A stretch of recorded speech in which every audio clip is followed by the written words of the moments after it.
My name is Mike Foster, the Entrepreneur's Mentor, and welcome to my latest A Zoom With interview. I regularly share my video snippets to share my thoughts to help you start and develop your own business. But this video is to introduce you to trusted experts with a view to them sharing their thoughts and their tips with you. And today I'm pleased to be joined by Matt Eastland-Jones, who's a filmmaker and the founder of Story 94. And Matt uses bold ideas, strong narrative, and exceptional production to create impactful films that inspire, educate, and entertain. And I'm certainly looking forward to asking Matt some questions to share with you. So welcome, Matt. Thank you very much for having me. So Matt, again, thanks for joining me. Just to start with, can I just ask you to introduce yourself and a little bit about your business? Of course, yeah. So hello, everyone. As Mike said, my name is Matt, and I run the video production company Story 94. We're based just outside of Oxford in Witney, and we specialise in corporate video, promotional video, events, and documentary. So to give you a bit more background as to me, so I started filmmaking in 2017. That was coming out of a postgraduate in digital marketing, and I learned through that I really enjoyed marketing. I really enjoyed that space, but what I actually preferred doing was creating the content that gets shared. So I ended up freelancing for 2 years as a cameraman. I worked with other video production companies. I worked directly with clients. And for me, that was effectively my film school. It was a 2-year crash course in learning about cameras, lighting, audio equipment, how to build relationships with clients and how to build a rapport with subjects on set. And everything that I learned over those 2 years, I directed into setting up Story 94. And so Story 94 was set up in November of 2019. And I've been really fortunate enough in that time to work on some really quite exciting projects. So I worked with the Prince's Countryside Fund. I worked with JB Gill. He's the host of Countryfile. We worked on a project. I was fortunate enough to film in St. James's Palace, Princess Anne. That was an amazing project.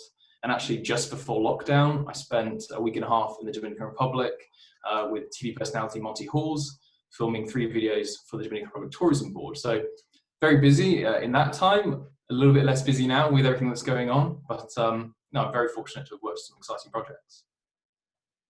Great, thanks, Matt. Thanks for introducing yourself. And I love how you blend your quality video with the content strategy, and I'd no doubt explore that later. But you touched on the current time. So how are you and your clients finding business in this current climate? Yeah, so I think like a lot of businesses, the change was very drastic and very sudden. So I had a lot of projects lined up for end of March, April time. And like a lot of businesses, they all just got cancelled. As soon as the guidelines came from the government, it was the right thing to do at the time. Didn't stop it hurting. But I think the benefit of video production is actually the video production part is only one small bit of the entire thing. So I ended up, I was fortunate that I filmed quite a lot of projects before we went into lockdown, such as the Dominican Republic shoot. So I ended up editing that during the first few weeks of lockdown, and actually I made sure that I stayed in touch with my clients to work out how they were dealing with everything. So a couple of my clients, the corporate clients, have fared a little bit better. They've just moved everything to remote working, and they're still managing to keep going. Some other clients in the event industry have struggled more because, as with me, they had events and projects that were cancelled. And then one of my clients is a visitor attraction, and they're struggling the most because they can't get anyone through the doors, they can't make any profits.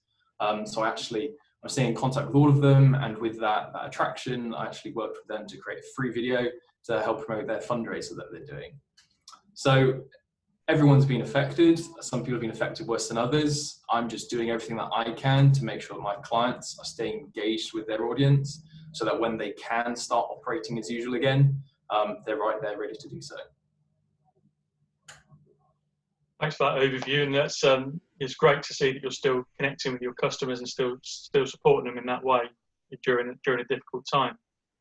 So I touched on this, but my next question is, how important has video become for online marketing and social media? Yeah, well, video has become sort of extremely important. There are a couple of reasons as to why.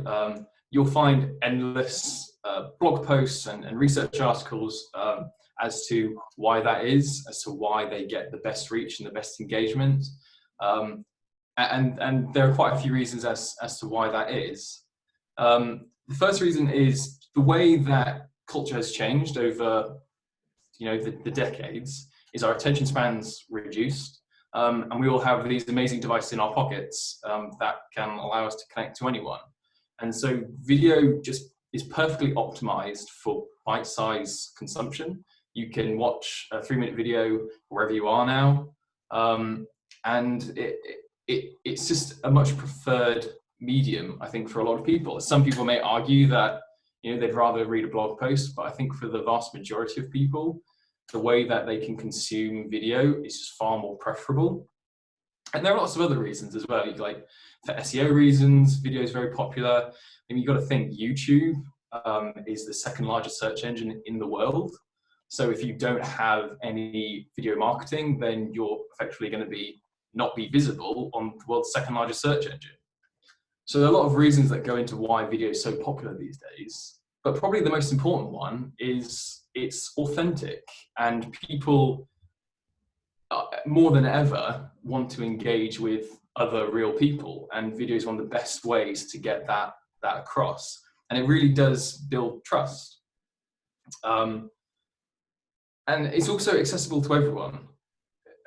Go back 10 years, you probably would have struggled if you were a small business to actually create video content. But with cameras getting cheaper and with the mobile phone, the quality being so good, it is accessible to everyone. And even me, as a production company, we're able to provide certain services for under £1,000. So it's very accessible. And there's a really good blog post by a guy called Kevin Kelly. He's an editor at Wired, and he wrote a blog post. Really should have done a video, but it's all to do with that you only need 1,000 fans, 1,000 true fans to really promote your message in your business. And the great thing about video is that that's the best way to get those 1,000 fans. Right, and some really interesting sort of thoughts you've shared with us there. But there's so much video content out there at the moment, and so how can we make sure our videos are seen? Yeah, well, that is the $1 million question, isn't it? So I think so video is seen as a lot of people as being very glamorous, very exciting. I'm biased. I think it's the best thing in the world. But when it actually comes down to it, and this is where the time I spent studying digital marketing at postgrad really helps, because whilst video seems very new and shiny, the fundamentals of making sure that it's a success as a marketing campaign is very traditional in terms of the way you go about doing it. You've got to make sure that you understand why you're doing it. You've got to make sure that you're targeting the right audience. So one of the things that I created specifically for video was the broad model. I've got a PDF that you can download that talks about it. I can send it to you if people ask for it. And the broad model is an acronym. It stands for Brief, Restrictions, Objective, Audience, and Distribution. And the way that I use it is it's one of the first things I bring into meetings with clients when we're talking about planning new videos, because every single step builds from what comes before it. So the first one is brief. That's just identifying, well, what are we actually going to be filming? Is this an event? Is this a promotional video? And the important thing here is to not get too bogged down by anything else. It's just, you've got to understand the foundations. What is it that we're going to be filming? The next step is restrictions, working out, well, what's stopping you? Is this budget? Is this time? Is this location? And the reason why we do this after the brief is because people can quite quickly become paralyzed. They can easily find excuses to not do video. But the reason why we do that after is identifying, well, this is what we want to do. We want to create a video for this reason. What's stopping us do that? And then once you identify your restrictions, more often than not, it leads to creative solutions. I often find that limitations can be liberations. If you had an infinite budget, you'd be paralyzed by what's possible to create. But actually by identifying what you can't do, it helps you more focus on what you can do. So then the next stage is working out the objectives. Well, why are we going to be creating this video? Is this to increase reach? Is this to try and increase customers? Is this to educate existing customers for new services we provide? The next one is audience. You've got to work out, well, who you're trying to target with this messaging. Because you could, say, well, we want to get new clients and new customers, but well, who of them are you wanting to target? Which certain demographics? Is this going to be a certain industry? Is this going to be a certain geographical location, or is it demographics? It's going to be age-based. And then the last one is distribution. So you've actually got to work out, well, now we know who we want to target. We need to work out where those people actually are and how we can create content that's optimized for consumption on those platforms. And so every single stage builds from the last, because if you don't have your target audience, then you don't know where you're meant to be distributing that. If you don't have your objectives, you don't know who you're supposed to be targeting. If you don't have your restrictions, you don't know what's stopping you. And if you don't have a brief, then you don't have an idea in the first place. So it's a really nice systematic approach that can be very surface level and very, done in 10 minutes, or we could spend a whole hour kind of really going into the nitty gritty and working out how are we going to make this campaign a success. And so in a way, the way that you make sure your video content is seen by lots of people is the same sort of idea as to how you make any form of marketing seen by a lot of people. You've just got to make sure that you do it in the right way, systematically, to get it seen. Fantastic. And I must admit, that when I read that blog around the broad model, it was just that sort of penny drop moment. And I certainly see that that's really how you embrace the support that you offer your clients. So I certainly recommend that if people haven't seen that blog themselves, to take a read of that. And I'll mention that in the comments on the YouTube channel when we share this video. One thing we talked about earlier is obviously with the coronavirus outbreak, but have you seen that this has affected video production and online content in any way? Yeah, so it's definitely affected our ability to produce new videos and new content in the way that we traditionally would. But one thing that's really interesting that we've seen a big surge, kind of surgence in, is this sort of like lo-fi homemade video. And we're seeing this not only by kind of people just on YouTube and LinkedIn updating what they're doing, but we're seeing like this massive use of user-generated content on TV ads. If you just spend kind of 5 minutes on Channel 4 or ITV, I can guarantee you that 1 in 2 videos, ads that you watch, are going to be created using user-generated content. Things like British Gas, Uber, Persil, they're all using footage that's being filmed by their workers or filmed by people at home, Zoom calls like this. And on the one hand, it's a great storytelling device. It's very emotive, it's very engaging, because we can all relate to what we're seeing on the screen. But it's also a really interesting alternative to what's traditionally viewed as video production. And so I think it's been like a big kind of turning point. Everyone had to adjust quite quickly to what was happening. And so it'll be really interesting to see as we develop and as we come out of lockdown and as business get back to normal, are we still going to see this use of user-generated content? User-generated content is a really popular thing anyway for a lot of businesses, especially if you're kind of like selling products. It's, one of the best ways to show how great your product is to be seeing other people using it. So it'll be really interesting to know if that's something that carries on once we're coming out of lockdown. And I think for a lot of people might say, well, why are you, as a video production company, encouraging businesses and people to be filming stuff on their phone when once we're out of lockdown, I'll be in a position to actually create video content as usual?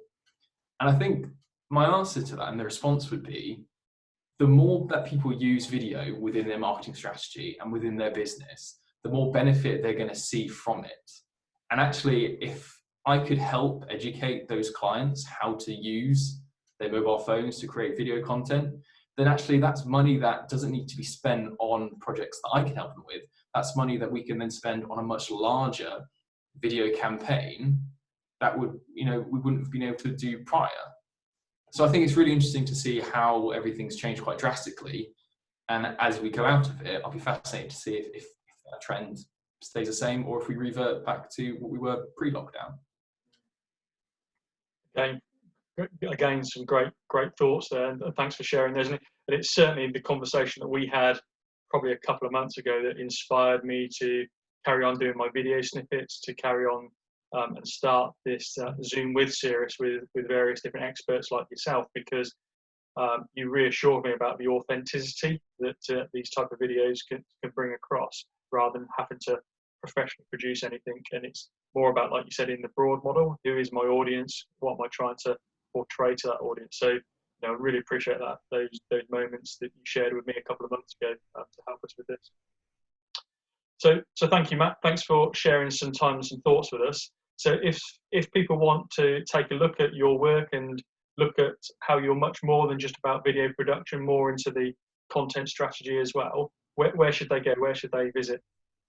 Yeah, so you can visit us on our website. It's story94.com, all one word. Or likewise, you can find us on Instagram or Twitter, story94, all one word, all spelled out. Great, and I certainly recommend you checking out Matt's website, having a look at some of the case studies that he's got there in terms of not only the videos and the quality of them, but also the testimonials that he has from his customers. So thanks again, Matt. Thanks again for your time today, for sharing your tips and your expertise. You're welcome. So please subscribe to my YouTube channel and get notified each time I publish a new interview. And I'll see you next time for a Zoom with whoever's next.